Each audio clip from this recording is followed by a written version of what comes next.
서바이벌 소개.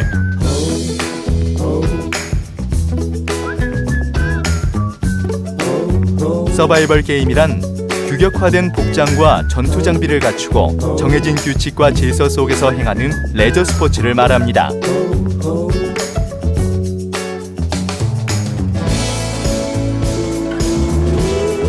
서바이벌 관련 법령의 이해.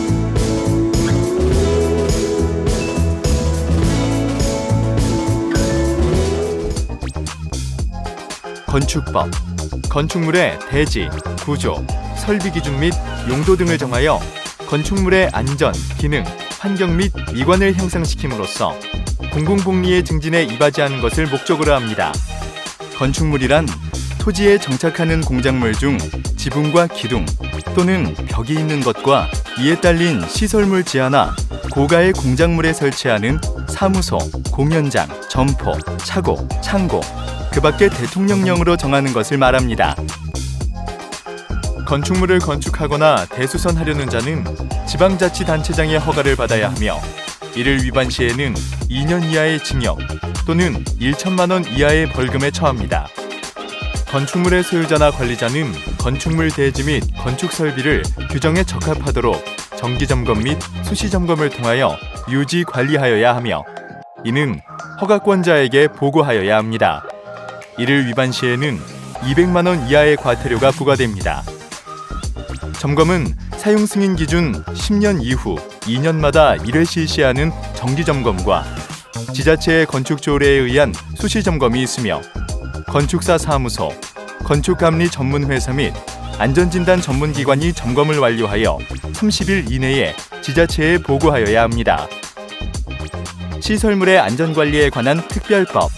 시설물의 안전점검과 적정한 유지관리를 통하여 재해와 재난을 예방하고 시설물의 효용을 증진시킴으로써 공중의 안전을 확보하고 나아가 국민의 복리 증진에 기여함을 목적으로 합니다.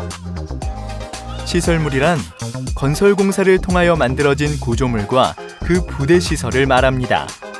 관리 주체는 시설물의 기능과 안전을 유지하기 위하여 안전점검을 실시하며 안전점검은 정기점검, 긴급점검, 정밀점검 등이 있습니다.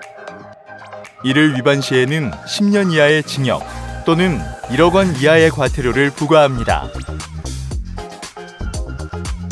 관리 주체는 시설물에 대하여 안전점검 및 정밀 안전진단 지침에 따라 정기적으로 정밀 안전진단을 실시해야 하며 이를 위반 시에는 10년 이하의 징역 또는 1억 원 이하의 과태료를 부과합니다.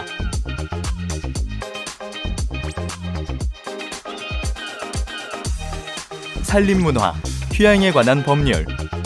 산림문화와 산림휴양자원의 보전 이용 및 관리에 관한 사항을 규정하여 쾌적하고 안전한 산림문화 휴양 서비스를 제공하여 국민 삶의 질 향상에 이바지함을 목적으로 합니다.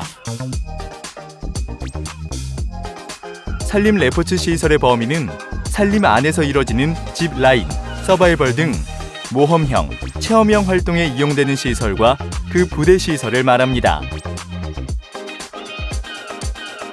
종목별로는 공통시설과 산악자전거 필수시설, 부대시설 등이 있으며 모험체험시설에는 안전시설이 필수입니다. 총포, 도검, 화약류 등의 안전관리에 관한 법률. 총포 등과 같은 도구들의 제조, 판매, 임대, 운반, 소지, 사용과 그 밖의 안전관리에 관한 사항을 정하여 위험과 재해를 미리 방지함으로써 공공의 안전을 유지하는 데 이바지함을 목적으로 합니다. 모의 총포는 금속 또는 그 외의 소재들로 만들어진 것으로서 총포와 모양이 아주 비슷하여 악용될 소지가 있거나 금속 또는 그 외의 물체를 발사하거나 발사되는 탄환의 크기가 직경 5.7mm 미만이거나 무게가 0.2g을 초과하는 것, 운동에너지가 0.02kg를 초과하거나 둥글게 처리되지 않아 예리한 것, 순간 폭발음이 90dB를 초과하거나 소리, 불꽃 등 가연성 불꽃을 내는 것 중 인명, 신체상 위해를 가할 우려가 있는 것들을 말합니다. 모의 총포를 제조, 판매, 소지는 금지되어 있으며 이를 위반 시에는 2년 이하의 징역 또는 500만 원 이하의 벌금이 부과됩니다. 공유 수면 관리 및 매립에 관한 법률. 레저 스포츠 시설을 설치하는 경우 법적 의무 점검 기준은 없으며 금지 행위를 정하고 있습니다. 금지 행위는 폐기물, 폐유, 폐수 등 해양수산부령으로 정하는 오염물질을 버리거나 흘러가게 하는 행위와 수문 또는 그 밖의 공유 수면의 관리를 위해 시설물을 개폐하거나 훼손하는 행위, 선박을 버리거나 방치하는 행위 등이며 이를 위반 시 3년 이하의 징역 또는 3천만 원 이하의 벌금이 부과됩니다. 산림보호법. 산림 오염 방지 등을 위해 오물이나 쓰레기 투척 행위, 설치된 표지를 옮기거나 훼손하는 등의 금지 행위가 있으며 위반 시 100만 원 이하의 과태료를 부과합니다. 산불 예방을 위한 행위 제한으로는 불을 피우거나 가지고 들어가는 행위, 담배를 피거나 꽁초를 버리는 행위이며 위반 시 100만 원 이하의 과태료를 부과합니다. 안전사고 예방의 목적.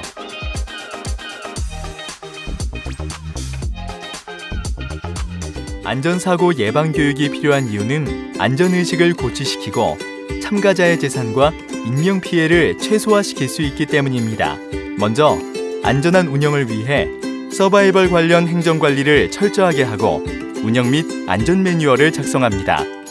서바이벌장 시설 및 장비 관리제 규정을 마련하고 사고 배상 책임 보험 가입을 의무화합니다. 시설과 장비는 정기적으로 안전점검을 실시해 장애물의 위험 상태를 점검하고 총기류를 정비해야 합니다.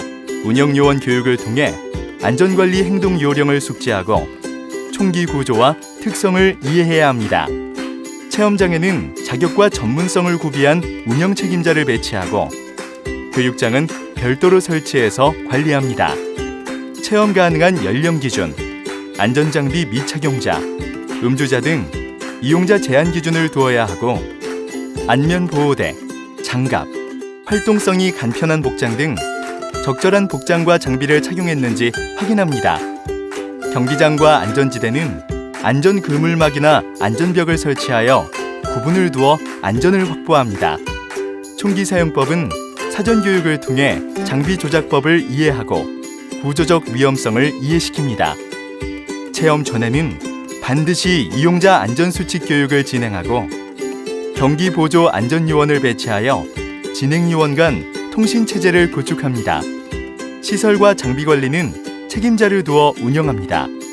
정기 점검을 통해 체험장 시설물과 편의시설 등 주변 환경을 점검하고 총기 및 관련 장비는 정비일지를 작성하고 비치하여 관리합니다.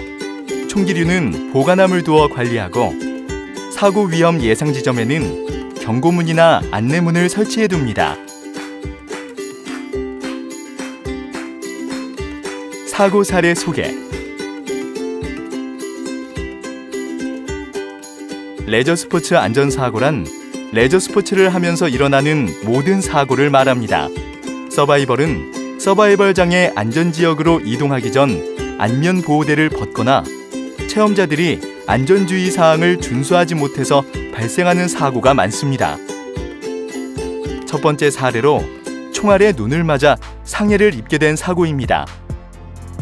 학교 현장 학습 활동의 일환으로 서바이벌 게임장을 찾게 된 이용객은 시설을 이용하기에 앞서 시설업체 소속 교관으로부터 안전수칙 및 주의사항에 대한 설명을 듣게 되고 주된 내용은 부상의 염려가 있으니 가까이 대고 사람에게 직접 총을 쏘아서는 안 된다는 점, 게임 중에는 안전모와 안전고글을 벗지 말 것, 게임 중 총알을 맞아 전사하게 되면 손을 들어 자신의 상태를 분명히 표시하고 미리 정해놓은 안전지대로 신속히 이동할 것 등을 고지하였습니다.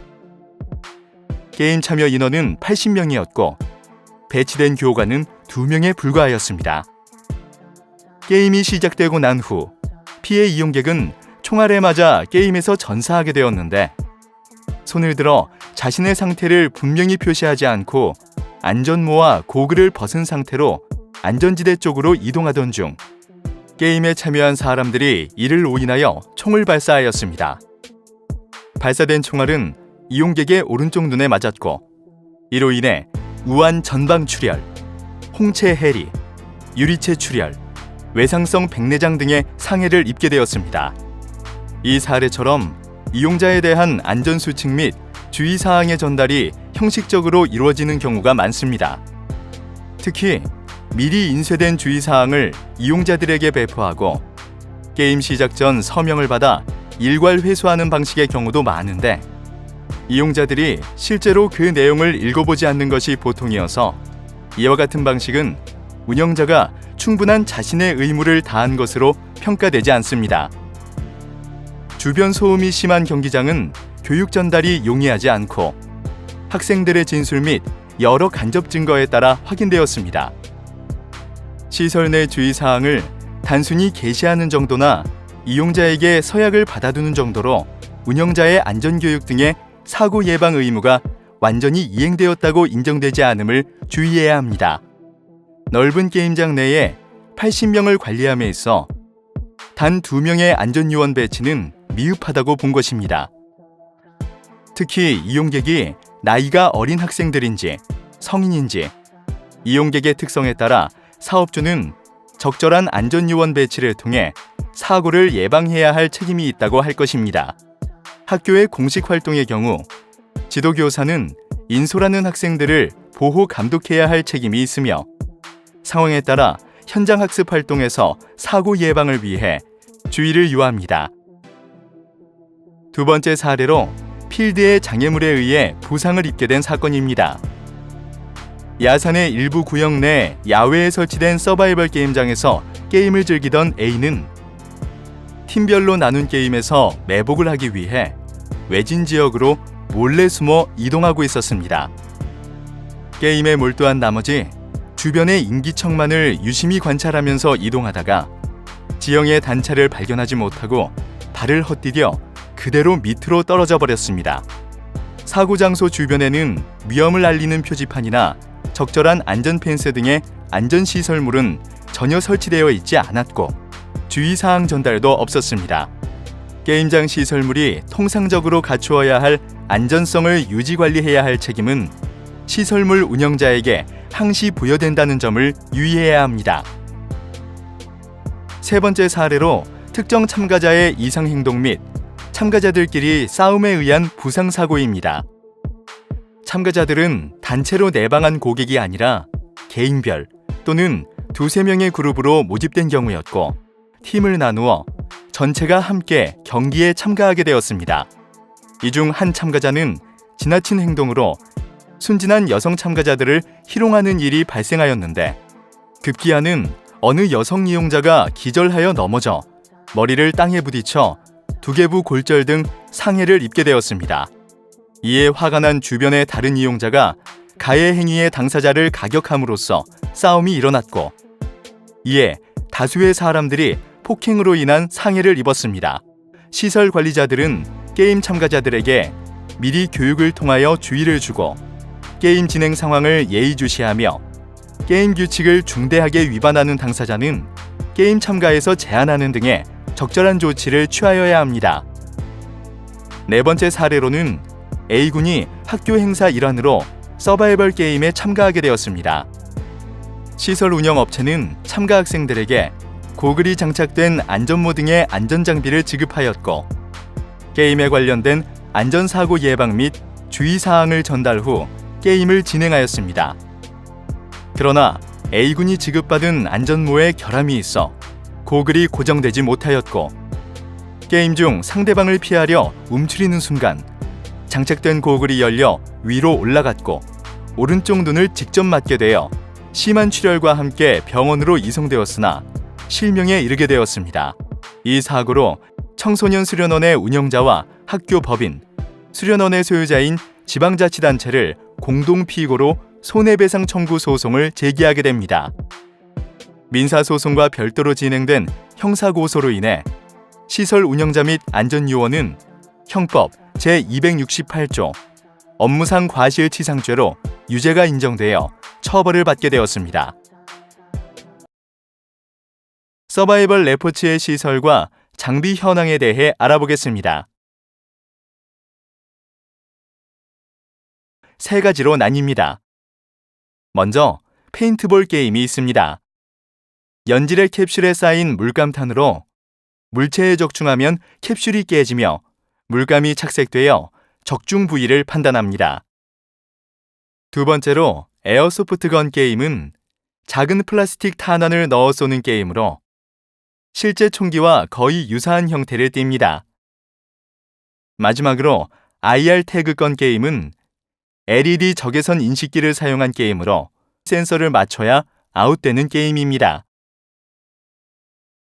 서바이벌 종류별로 장비를 알아보겠습니다. 먼저 페인트볼 장비는 헬멧, 고글 마스크, 프로텍터, 페인트건과 페인트 탄창, 장갑, 가스통, 보호대가 있습니다. 다음은 에어소프트건 장비입니다. 헬멧, 에어소프트건, 조끼, 장갑 및 목 보호 수건, 비비탄, 배터리, 무릎 및 팔꿈치 보호대를 착용합니다. IR 태그건 장비는 헬멧, 조끼, 건, 장갑, 무릎 및 팔꿈치 보호대를 착용합니다.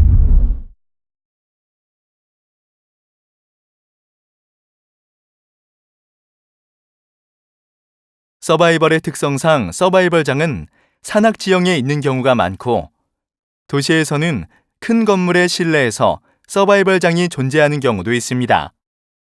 서바이벌장 안전관리 시 확인 사항입니다. 게임장 내 환기시설, 냉난방시설, 물 차단 밸브, 화재 경보기 등 시설물의 손상 및 작동 상태를 확인합니다. 구급차 및 소방차 진입 통로가 확보되었는지 확인합니다. 게임장 바닥에 홈이나 요철은 없는지, 날카롭고 각진 장애물은 없는지 확인합니다. 게임장 안 설치된 장애물의 이상 유무를 확인합니다. 걸림이나 끼임이 발생하지 않도록 시설을 정비합니다. 비상구 주변에 적재물은 일체 금지입니다. 총기 거치대 이상이 없는지 확인합니다. 장비 보관함은 이상이 없는지 확인합니다. 산악 지역에 위치할 경우 비탈길 또는 지형이 불안정한 곳은 사용하지 않습니다. 이제 운영 중의 안전점검 방법에 대해 알려드리겠습니다. 서바이벌 레포츠는 특히 게임장 안팎에 위험 요소가 많기 때문에 수시 점검이 중요합니다. 날씨는 좋은지, 관람석 쪽 비비탄 유입 방지 차단막에 틈새는 없는지, 각종 장비의 하자 유무와 작동 여부를 매일 확인합니다. 경기 진행 요원 수와 시간을 확인하고 각 팀 안전요원 고글 및 안전장비 착용에 대해 각별히 주의를 기울여야 합니다. 참여자는 체험하기 전에 위험 동의서에 서명을 하고 반드시 규정된 수용 인원만 참여시킵니다. 참여자의 건강 상태를 잘 확인하고 부상 방지를 위한 사전 몸풀기 운동을 진행합니다. 참여자에게 시설과 장비 사용법, 안전수칙을 명확하게 설명합니다. 경기가 시작되면 안전요원은 모든 참여자와 경기 상황을 주시합니다. 경기 중 분배 혹은 반납되는 장비들의 이상 유무를 확인합니다. 안전수칙 미준수 시에는 즉시 퇴장 조치를 합니다. 신체 상태 이상자는 발견 즉시 응급조치를 실시합니다. 사각지역은 통제실의 CCTV를 통해 감시하고 돌발 상황 발생 시에는 모든 경기를 중단하고 대처합니다. 팀 인원 점검하고 이탈자를 확인합니다. 탄창 제거하고 방아쇠 점검합니다. 신체 이상자 확인하고 장비를 확인합니다. 안전요원 인솔하에 퇴장합니다. 사고 예방을 위해 체험자는 게임 밖으로 인솔합니다. 서바이벌 안전관리 시 꼭 확인하면 좋을 팁을 알려드리겠습니다. 다음과 같이 체크리스트를 통해 서바이벌의 안전 상태를 확인해 보겠습니다.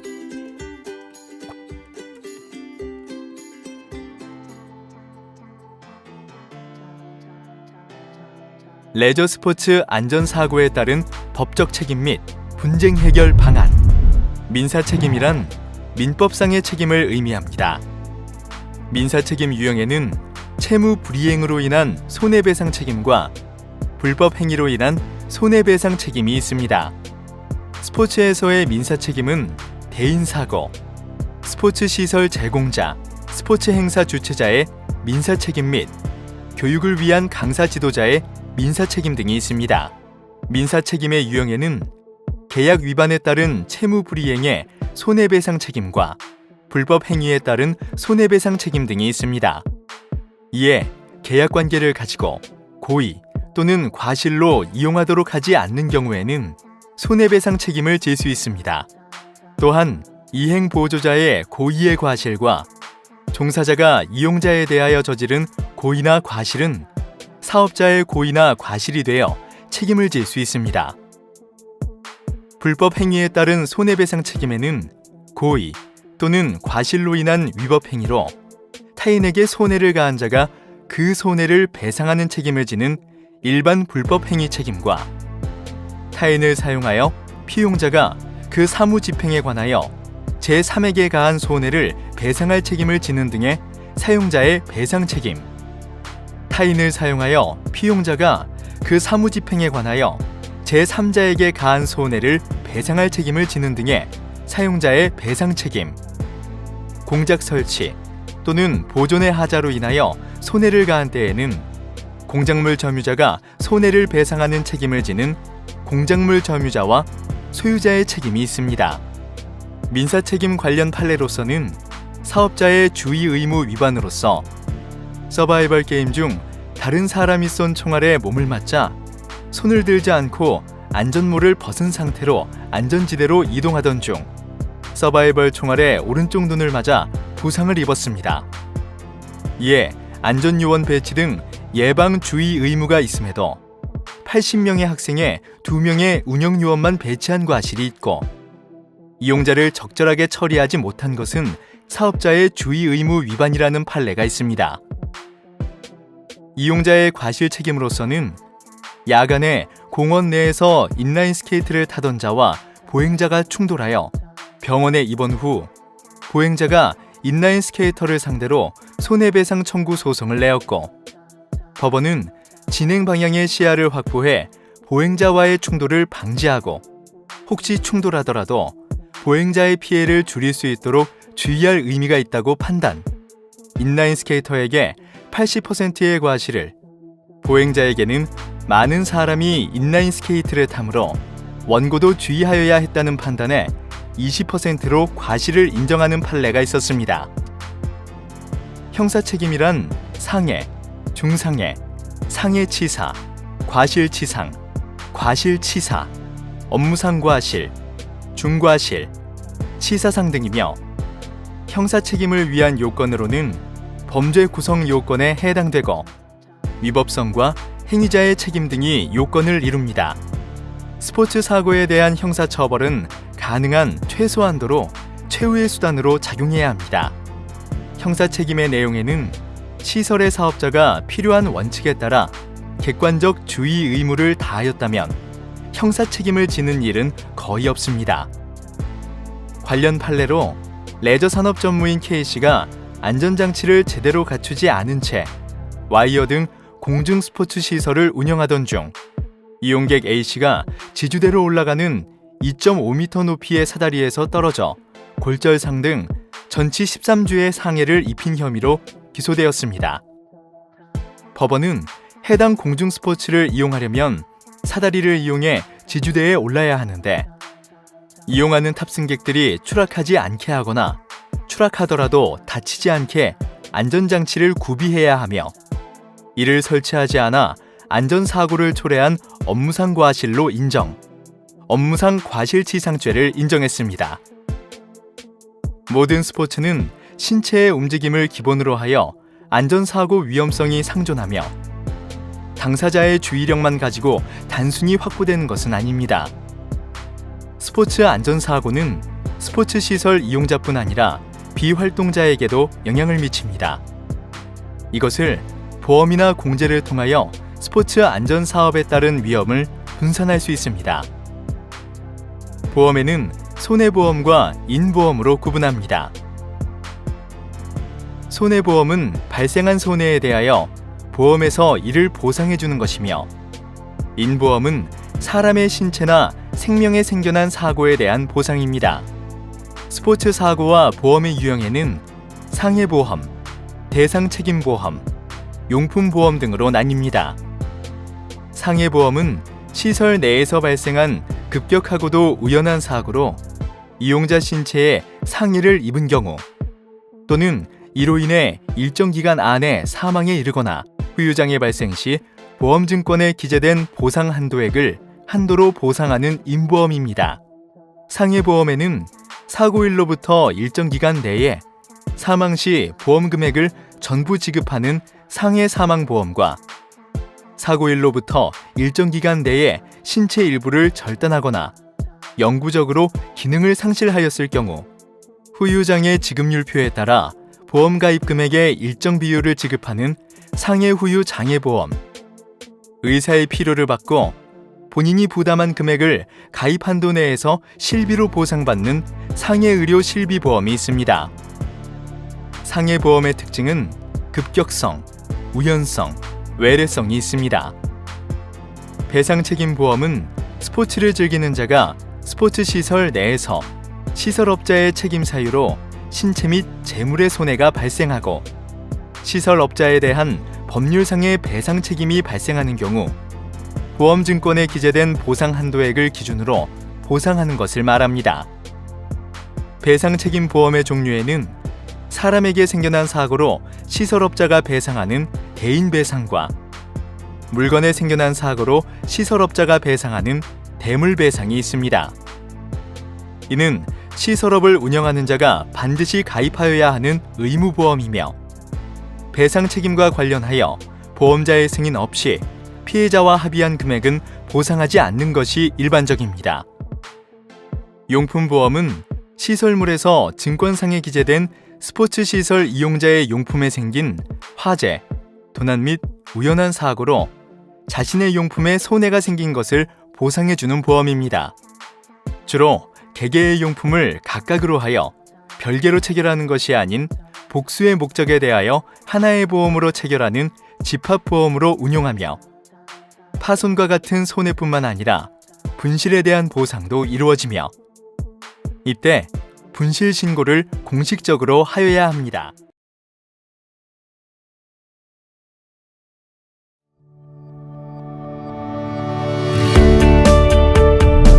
자, 이번 시간은 심폐소생술과 자동심장 충격기 사용법에 대해서 알아보도록 하겠습니다.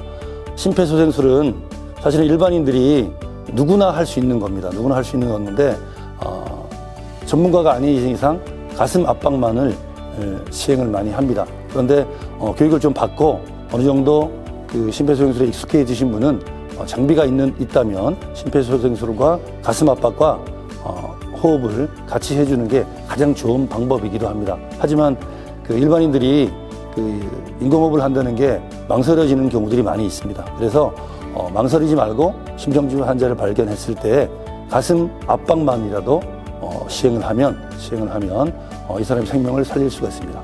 보통 우리나라 119 구급차가 현장에 도착하는 시간이 길면 10분, 짧으면 5에서 6분 정도 걸린다고 합니다.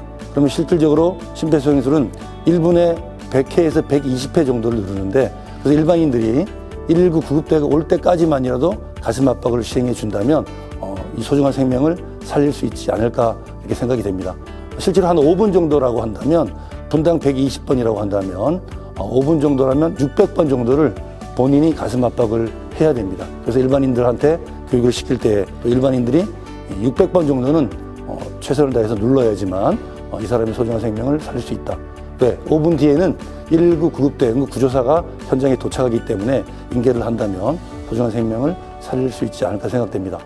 환자가 발생했다고 하고 가슴 압박을 한번 시행해 보도록 하겠습니다.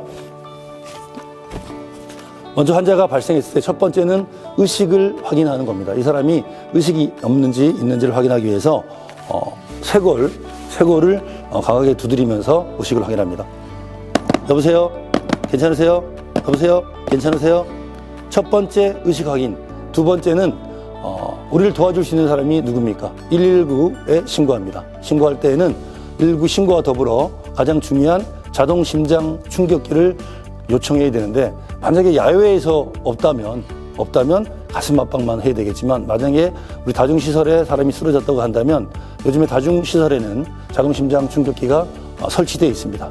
꼭 자동 심장 충격기를 요청해서 현장에서 심장 충격기를 이용해서 쇼크를 전기를 충격을 줘야 된다고 봅니다. 그래서 첫 번째 의식 확인, 두 번째 신고 및 자동 심장 충격기를 요청하고 그 이후에는 계속해서 가슴 압박을 하면 됩니다.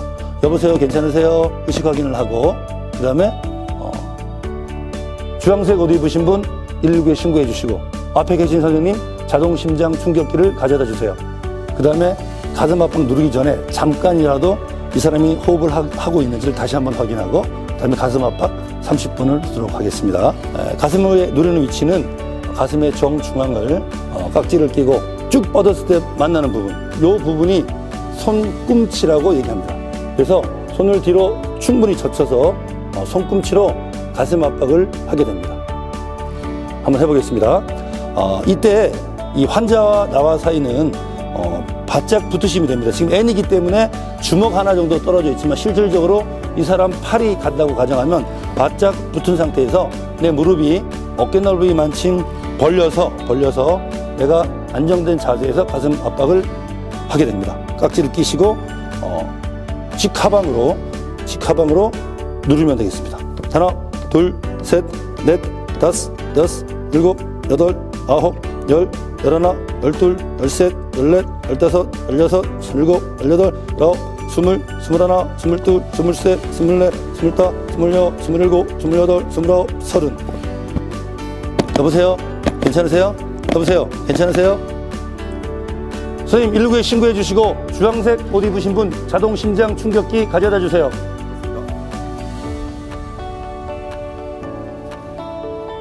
하나, 둘, 셋, 넷, 다섯, 여섯, 일곱, 여덟, 아홉, 열, 열하나, 열둘, 열셋, 열넷, 열다섯, 열여섯, 열일곱, 열여덟, 열아홉, 스물, 스물하나, 스물둘, 스물셋, 스물넷, 스물다, 스물여, 스물일곱, 스물여덟, 스물아홉, 서른. 심장 충격기가 들어옵니다.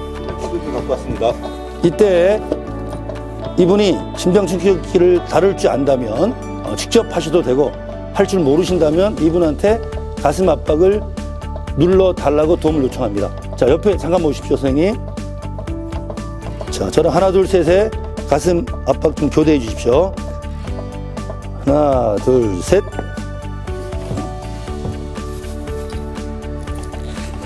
이때 가지고 온 심장 충격기는 가장 잘 보이는 머리맡에 두신 상태에서 온오프 스위치를 켭니다. 환자의 앞가슴이 드러나게 옷을 벗겨주십시오. 패드 상자에서 패드를 꺼내 환자의 가슴에 붙여주십시오. 패드는 그림과 같이 붙여야 합니다. 패드 상자 피부에 밀착시켜서 환자에게서 떨어지십시오. 떨어지십시오. 저도 물러나겠습니다. 환자에게서 떨어지십시오. 떨어지세요. 저도 물러나겠습니다. 전기 충격이 필요합니다. 가슴 압박 좀 해주세요. 환자에게서 떨어지십시오. 이때에 전기 충격을 하기 위해서 전기가 모아질 동안은 가슴 압박을 해야 됩니다. 떨어지세요. 저도 물러나겠습니다. 지금 눌러야 합니다. 누르라고 얘기가 나오면 쇼크 버튼을 누릅니다. 전기 충격이 가해졌습니다. 흉부 압박을 시작합니다. 전기 충격이 간 다음에 흉부 압박을 기계의 소리에 맞춰서 계속 눌러주면 되겠습니다. 열,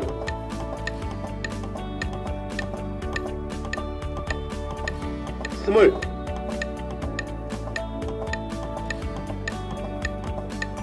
서른. 인공호흡 2회. 자, 이 기계는 가슴 압박을 30번 하고 나면 호흡을 2번 불어 넣으라고까지 얘기를 해줍니다. 그런데 만약에 현장에 페이스쉴드나 포켓마스크가 있으면 옆에 있는 분이 기도를 확보한 다음에 호흡을 불어 넣어주면 제일 좋습니다. 그런데 일반인들 같은 경우에는 이런 응급상황이 생겼을 때 호흡 불어 넣는 것을 망설이다가 시기를 놓치는 경우가 있기 때문에 가슴 압박, 오니 체스트 컴프레이션을 하라고 말씀을 드리고 있습니다. 지혈 처치법에 대해서 잠시 알아보도록 하겠습니다. 상처가 나서 피가 나거나 출혈이 일어났을 경우에 가장 기본적인 응급처치는 심장보다 높게 드는 게 가장 기본 응급처치고, 또 지혈에 대해서는 직접 압박과 그다음에 지혈대를 이용하는 방법이 있지만, 사실 지혈대는 정확하게 처치하지 않으면 상처를 더 악화할 수 있기 때문에 간단하게 직접 압박을 통해서 붕대를 사용하는 방법을 알아보도록 하겠습니다. 먼저 상처가 났을 때에는 상처난 부위를 심장보다 높게 든 상태에서 상처난 부위에 거즈라든가 다른 거즈를 통해서 상처 위에 압박을 하고 좀 눌러주세요. 한 다음에 붕대를 이용해서, 환행대를 이용해서 하는 방법입니다.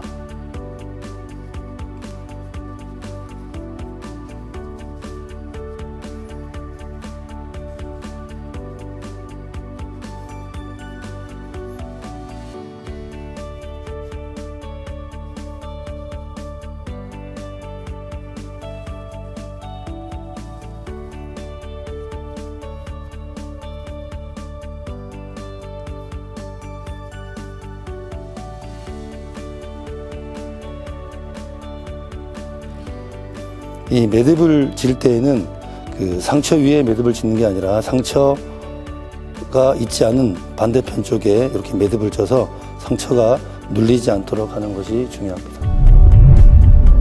전박골절시 부목법입니다.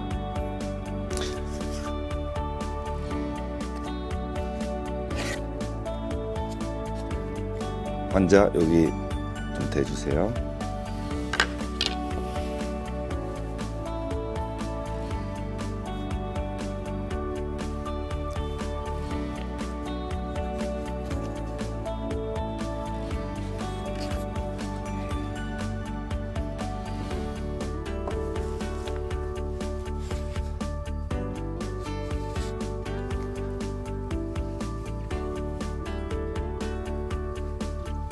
관절을 피해서 묶어줍니다.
이상입니다. 대퇴골절시 부목법입니다. 부목법 처치 시 삼각건은 7개에서 9개 정도가 필요합니다. 부목이 없을 때에는 나무나 판자, 종이박스 등을 이용하셔도 좋습니다. 삼각건을 밀어넣을 때에는 넣기 편하게 관절을 통해서 고정을 해줍니다.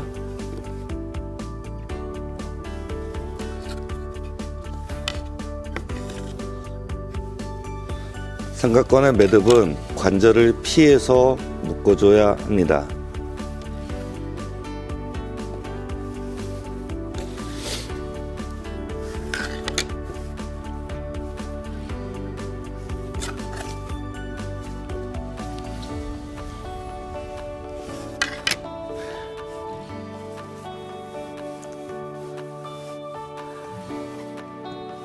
발목 관절과 무릎 관절, 허리 밑에 공간이 좀 남아 있어서 그 사이로 삼각권을 밀어 넣으시면 편리하게 넣으실 수 있습니다.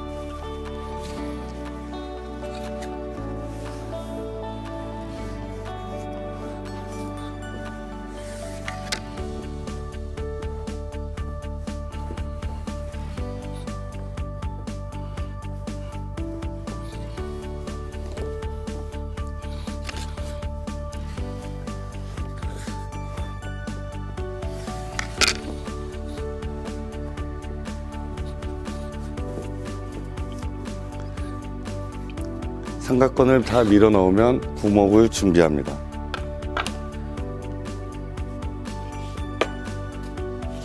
부목은 짧은 부목과 긴 부목이 있는데, 긴 부목은 겨드랑이 밑에서부터 발목까지, 짧은 부목은 사타구니서부터 발목까지를 연지해 줍니다.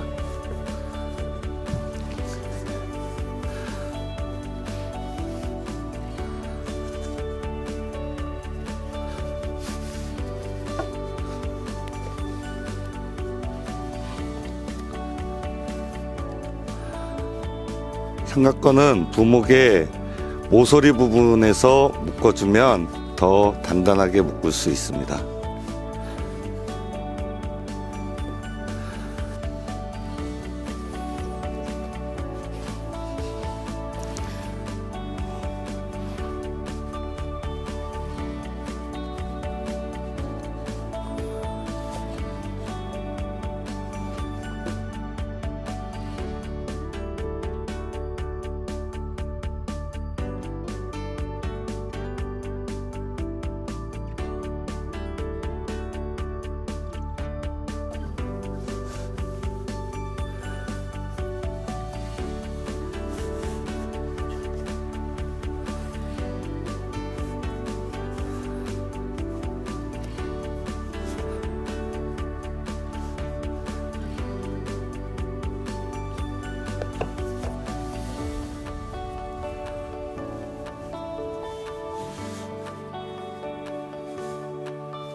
이상입니다. 음식물을 먹다가 음식물이 기도에 걸려서 호흡을 하지 못하는 경우가 첫 번째 경우는 완전 기도 폐쇄가 아니라 어느 정도 호흡을 할 수 있는 정도, 두 번째는 완전 기도 폐쇄가 있습니다. 첫 번째, 음식물이 완전히 기도에 폐쇄하지 않고 어느 정도 호흡을 할 수 있는 것을 한번 보도록 하겠습니다. 자, 음식물을 먹습니다. 응급처치 교육을 받은 사람인데 좀 도와드릴까요? 기침을 한번 해보세요. 기침. 자, 더 세게 기침. 됐어. 나왔어. 그렇죠. 자, 이렇게 해서 스스로 기침을 해서 음식물을 토해내거나 음식물을 삼켜서 호흡을 할 수 있는 방법이 완전 기도 폐쇄가 되기 전에 반 정도 기도 폐쇄했다고 생각하시면 되고, 이번에는 완전 기도 폐쇄입니다. 자, 응급처치 교육을 받은 사람인데 도와드려도 되겠습니까? 이때는 완전 기도가 폐쇄가 돼서 말을 할 수가 없는 상황입니다. 이럴 때에는 빨리 가서 하임리법을 실시합니다. 엉덩이를 대퇴 안에 딱 놓은 다음에 배꼽과 명치 사이에 주먹을 대고 손을 덮은 다음에 후 상방향으로 한 번에 강하게 압박합니다. 거의 다리가 들릴 정도로 강하게 압박하셔야 그 복부의 압력 때문에 음식물이 나오게 됩니다. 자, 하임리법과 더불어 그 음식물이 기도에 막혔을 때 등 두드리기법이 있습니다. 이런 의자가 있는 경우에 의자에 앉아서 할 수 있고 아니면 서서 몸을 수그려서 할 방법이 있는데 지금은 의자에 앉아서 한번 해보겠습니다. 음식물이 걸렸을 때 의자에 앉은 상태에서 다리를 벌리고 머리를 무릎 사이로 많이 숙인 다음에 손으로 등을 한 5번 이내로 쳐주시면 음식물이 밑으로 나오게 되는 방법입니다. 하임리법과 더불어 등 두드리기법이 있습니다. 예를 들어 의자가 없는 경우에는 음식물이 목에 걸렸을 때 무릎을 잡고 머리를 많이 수그린 상태에서 등을 2, 3회 정도 두드리면 음식물이 나오는 방법이 등 두드리기법입니다.